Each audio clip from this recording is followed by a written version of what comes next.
subscribe the channel and press the bell icon for upcoming videos.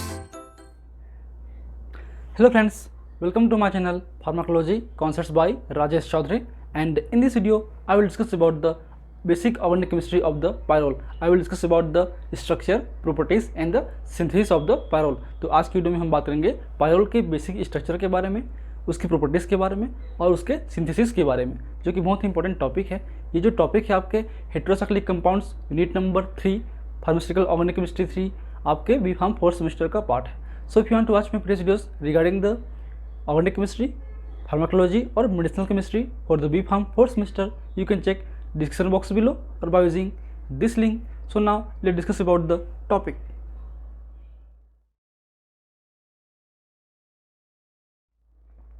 So pyrrole एक तरीके से 5 membered heterocyclic compounds हैं।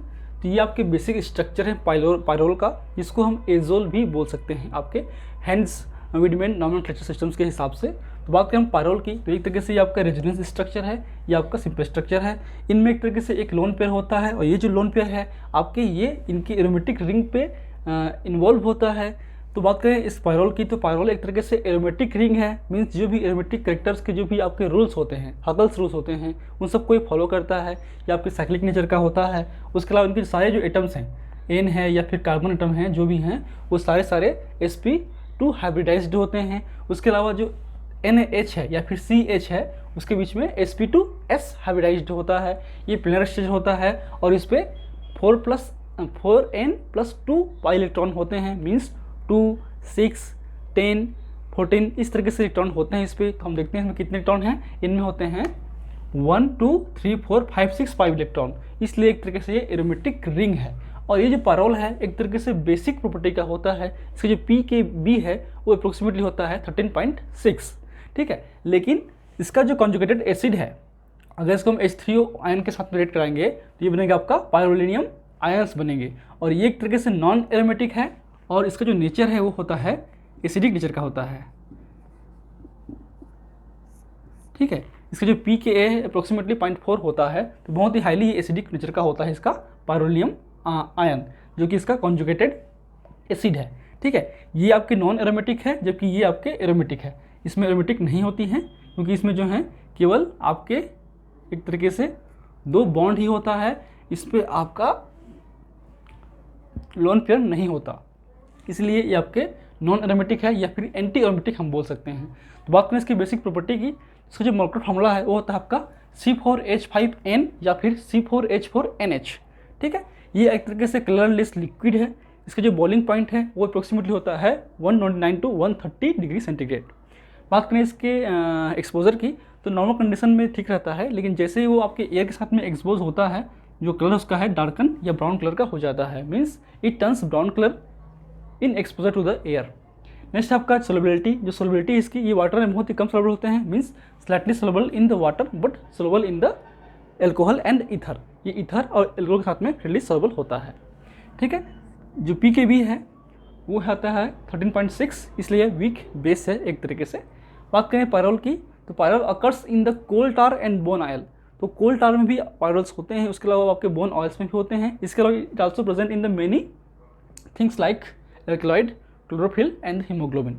तो इनमें भी पायरोल स्ट्रक्चर होते हैं, ठीक है। So these are the basic properties of the pyrrole. Now come to the synthesis procedure.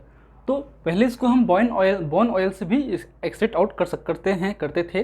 तो पहले हम बात कर रहे हैं हम लोग बोन ऑयल्स की। तो ये बेसिकली आपके जो एनिमल्स के जो आपके हॉर्न्स हैं, या बात करें हम लोग बोन्स हैं, उनसे ये निकालते हैं। उनको फ्रैक्शनल डिस्टिलेशन करके हम बोन ऑयल को एक्सट्रैक्ट आउट करते हैं। उसके बाद इस एक्सट्रैक्ट ऑयल को हम एल्कली वॉश करते हैं आपके NaOH या KOH से। फिर इसको हम फ्रैक्शनल डिस्टिलेशन करते हैं आपके 100 to 150 डिग्री सेंटीग्रेड पे, तो बनता है आपका पायरोल। ये पायरोल एक तरीके से अनप्योर होता है। फिर इसको हम प्यूरीफाई करते हैं आपके KOH के साथ में, स्टीम डिस्टिलेशन के साथ में। तो आपका जो पायरोल है प्योर फॉर्म में हो जाता है। तो हम चेक कर सकते हैं इसके बॉइलिंग पॉइंट से, अगर 130 डिग्री पे बॉयल हो रहा है, मतलब ये जो पायरोल है वो आपके प्योर फॉर्म में पायरोल है। तो ये आपके बेसिक एक्सट्रैक्शन प्रोसेस है नॉर्मली नेचुरली आपके बोन ऑयल से। Now come to the chemical synthetic procedure. उसमें से बहुत सारे कुछ इंपॉर्टेंट रिएक्शंस हैं, आपके 5 से 6 रिएक्शंस हैं हम जो सीखने वाले हैं आज। तो पहला बहुत ईजी है, वो है आपका इंडस्ट्रियल मेथड। मीन्स इंडस्ट्री में इसी मेथड को हम यूज़ करते हैं आपके पायरोल के प्रोडक्शन के लिए, तो बहुत ही ईजी मेथड है। तो बेसिकली इसमें हम यूज़ करते हैं फ्यूरेन एंड अमोनिया। तो ये भी क्वेश्चंस आते हैं आपके कि इंडस्ट्रियल मेथड में कौन कौन से केमिकल यूज़ करते हैं, रिएक्टेंट कौन कौन से होते हैं। आंसर होगा आपका फ्यूरेन और अमोनिया। ठीक है, सिंपल है, फ्यूरेन लेंगे, अमोनिया लेंगे और हम लोग Al2O3 एल्यूमिनियम ऑक्साइड के साथ में रेट कराएंगे 400 डिग्री सेंटीग्रेड पे। तो आपका जो अमोनिया है इससे वाटर निकलेगा और NH आपके यहाँ पे ऐड होगा, इसलिए होगा पायरोल प्लस H2O। क्लियर, बहुत सिंपल मेथड है। सेकेंड है आपका फ्रॉम द अमोनियम म्यूसेट। तो ये आपके अमोनियम म्यूसेट है COONH4 CHOH whole twice COONH4। ये अमोनियम म्यूसेट है, ये आपकी ग्लिसरॉल है CH2OH CHOH CH2OH। तो इसको जब हम कंडेंस करते हैं, रिएक्शन कराते हैं, तो इसमें आपके डिहाइड्रेशन होगा, डीकार्बोक्सिलेशन होगा, फिर कंडेंसेशन होगा, उसके बाद बनता है आपका पायरोल, इस तरीके से। क्लियर है, ये आप याद रखिए। नेक्स्ट है फ्रॉम द एसिटाइलिन। आपका जो इथाइलिन है CH ट्रिपल बॉन्ड CH, उसको हम 2 मॉलिक्यूल लेंगे और NH3 के साथ में रेट कराएंगे। तो रेट कराएंगे तो क्या होगा, ये बॉन्ड है यहाँ पे आएगा, एक बॉन्ड यहाँ पे आएगा और ये एक बॉन्ड यहाँ पे आएगा। तो इस तरीके से जो 2 हैं वो आपके इसके साथ में कॉन्जुगेट होंगे या कंडेंस होंगे और बनाएगा आपका पायरोल, इस तरीके से। ये हो गया पायरोल फॉर्मेशन आपके from the acetylene. Now come to the next is the Paal Knorr synthesis. इसमें यूज़ करते हैं 1,4 डाइकीटोन और हेलोकीटोन। ठीक है, ये भी क्वेश्चंस आते हैं आपके एग्जाम में, इंपॉर्टेंट है। पॉल नॉर सिंथेसिस 1,4 डाइकीटोन या हेलोकीटोन यूज़ करते हैं। तो ये बेसिक स्ट्रक्चर है आपके डाइकीटोन्स का। इसमें 2 कीटोन्स होते हैं 1, 2, 3, 4 या 1,4 डाइकीटोन इसमें प्रेजेंस होते हैं आपके, ये आपके मिथाइल ग्रुप्स हैं।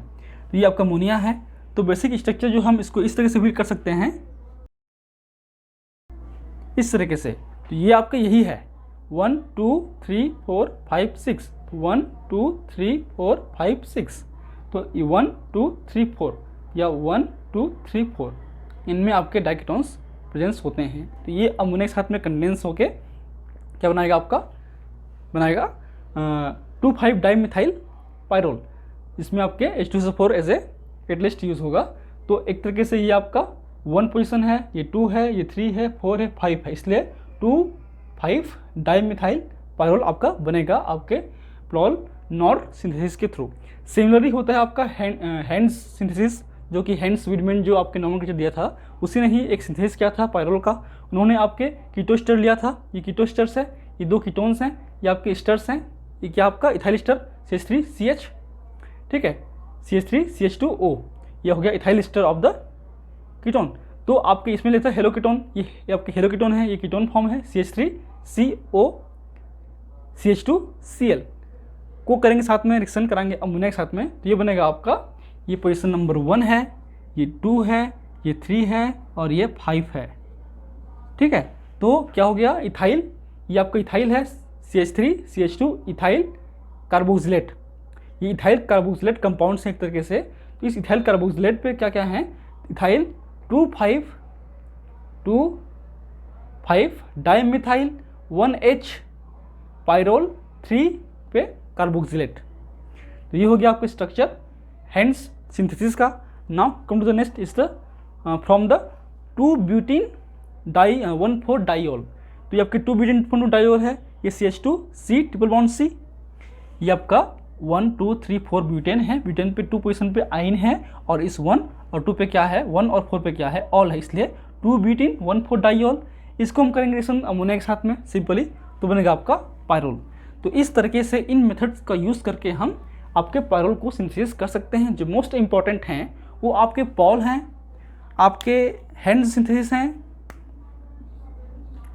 और आपके इंडस्ट्रियल मेथड्स हैं। तो ये 3 मेथड आपको याद रखना ही पड़ेगा। इनसे क्वेश्चंस बेसिकली ऑब्जेक्टिव बनते हैं, आपके एग्जाम्स में आते हैं कि हम हेलोकीटोन्स का या फिर डाइकीटोन्स का यूज़ किस में करते हैं। इनका यूज़ करते हैं हम लोग पायरोल के सिंथेसिस पे। ठीक है, ये सब क्वेश्चंस आते हैं। So these are the basics structure, properties and synthesis of the pyrrole, and if you want to note, please take a screenshot. In my upcoming class I will discuss the reactions of the pyrrole, and if you like my videos please press the like button, share with your friend, and any feedback please comment in the comment section. That motivates me for the upcoming videos. In last, thank you, keep watching.